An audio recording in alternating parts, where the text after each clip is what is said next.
Located in the small seaside town of Hythe on the southeast coast of England, St. Leonard's is a small church that also has an ossuary or bone crypt attached to it. The church has a massive organ in it and beautiful architecture.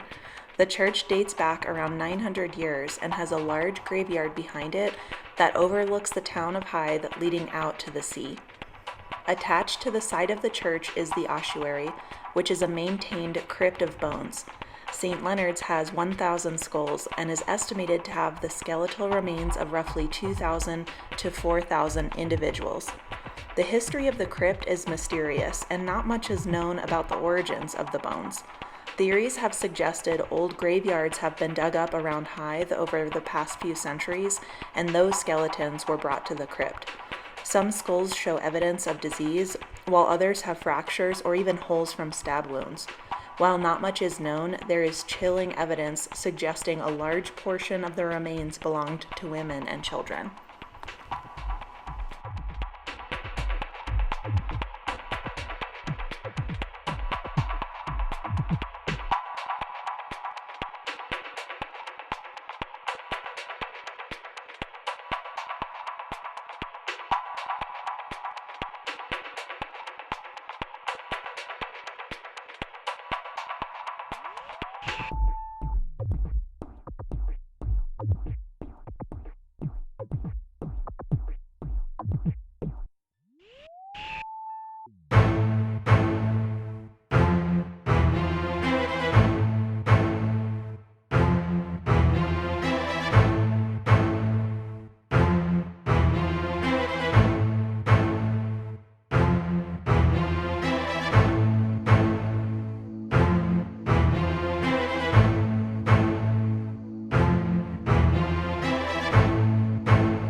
St. Nicholas's is a church located in Pluckley, England. Pluckley is in the Guinness Book of World Records as the most haunted village in England. There have been many sightings in St. Nicholas's church of an orb in the window and also knocking coming from the tombs below the floor. The White Lady is a young woman who is said to be buried in 7 different coffins beneath the church floor. We walked through the graveyards and the surrounding orchard paths where multiple other ghosts, such as the Lady of Rose Court, who killed herself because she couldn't be with the monk she loved, as well as the monk, who was said to have died from a broken heart, are seen roaming the paths at night. Another commonly cited ghost is a small white dog. While we didn't see the dog, we did come across a very friendly black cat in the cemetery.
Canterbury Cathedral is 1,400 years old and is rich in history.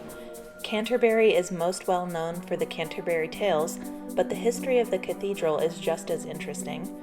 Not only does it have very beautiful architecture, but there are secret crypts in the basement where filming was not allowed.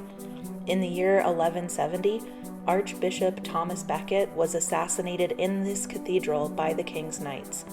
While Becket's death was a high-profile assassination, it is said that a different ghost haunts the cathedral, the ghost of Archbishop Simon Sudbury, who was beheaded in 1381 by a villager during a revolt. His ghost, which still has its head, is said to roam the halls and even tuck people in at night who have slept at the cathedral over the centuries.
From 1748 to 1752, Francis Dashwood II Baronet had the Hellfire Caves excavated to use the chalk for building roads in nearby villages. However, Dashwood co-founded the Order of the Friars of St. Francis of Wycombe, more commonly called the Hellfire Club, and held secret meetings in the Hellfire Caves. Dashwood's Hellfire Club was a small group of elite men and famous visitors, including Benjamin Franklin, who wanted to engage in immoral acts, which were basically pagan rituals, drinking wine in honor of Greek gods, and performing sexual acts with each other and with female prostitutes. Throughout the network of caves, faces have been carved into the walls. A river, which Dashwood named the River Styx, runs through the cave near the entrance to the inner temple where the rituals were performed.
Built in the mid-1500s by King Henry VIII, Deal Castle is an artillery castle.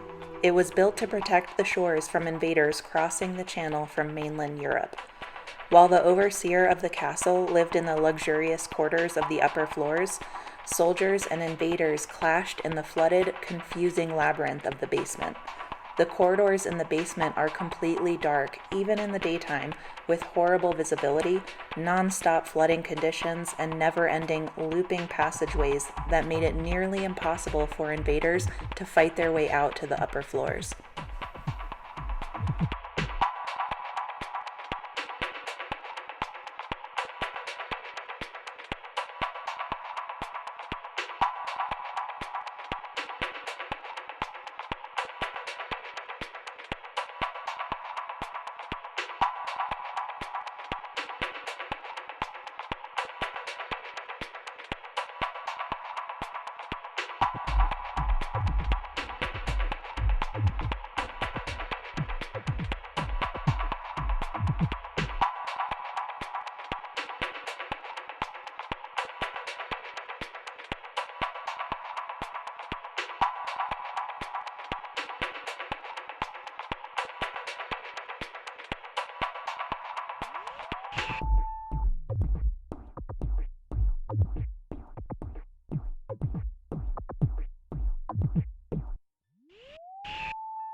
Dover is well known for its white cliffs, but the Dover Castle is an equally incredible place to visit. Dover Castle has massive grounds, multiple buildings, and tons of history spanning 2,000 years, and is just 22 miles from France by sea. We visited the main tower, which was built 900 years ago, and houses beautiful architecture, stained glass windows, and winding staircases that lead up to the castle parapets. We also ventured into the tunnels, which were created as a defensive stronghold, allowing soldiers a place to fire cannons and keep the fighting away from the main parts of the castle. Arguably England's most haunted castle, it's not surprising since the castle has survived multiple wars and invasions. Staff and visitors have seen a headless drummer boy, a woman wandering the castle in a red cape, and just the legs of a ghost in the king's bedroom.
Founded in the year 1207, BAYHAM functioned as an abbey through the 1600s.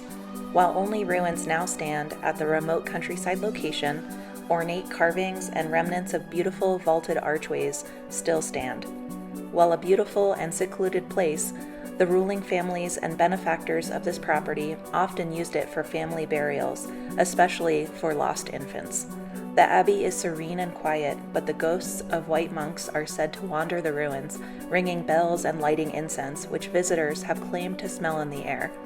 The dilapidated carriage house gives visitors a sense of what it would have been like for visitors to arrive at the abbey centuries ago and be greeted by the white monks who believed in the tenets of St. Augustine, greeting and being welcoming to everyone, especially the poor.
In the Berkshire countryside, Donnington Castle was built in the 1300s as a medieval gatekeeping castle where guests could be welcomed, but the primary purpose was to control a river crossing and road junction. Built in a defensive location high on top of a hill, the castle changed hands several times, at one point being owned by Geoffrey Chaucer's son. The castle was attacked numerous times over the years, with the final battle being the English Civil War in the 1600s. Today, only the towers and main gatehouse survive as ruins and have carvings of grimacing heads on them. The tower walls survived cannon fire as well. Many ghost sightings have been reported over a period of 600 years, from ghostly soldiers reenacting fights, to screams in the castle walls, to a figure called the Green Woman who speaks to visitors.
A natural geological wonder, DURDLE was created 10,000 years ago by waves eroding limestone to create a hole in the rock.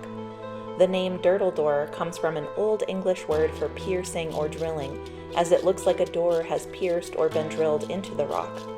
Next to DURDLE is both Man-o'-War Cove, which has a connected reef on the shoreline, and the high white cliffs of Swire Head. This area is a World Heritage Site called the Jurassic Coast.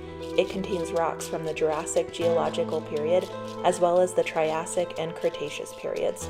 Several ghost sightings have been reported at DURDLE, including the sounds of screams with the figures of girls and women dancing and fading into the water, as well as the reported ghost of Napoleon.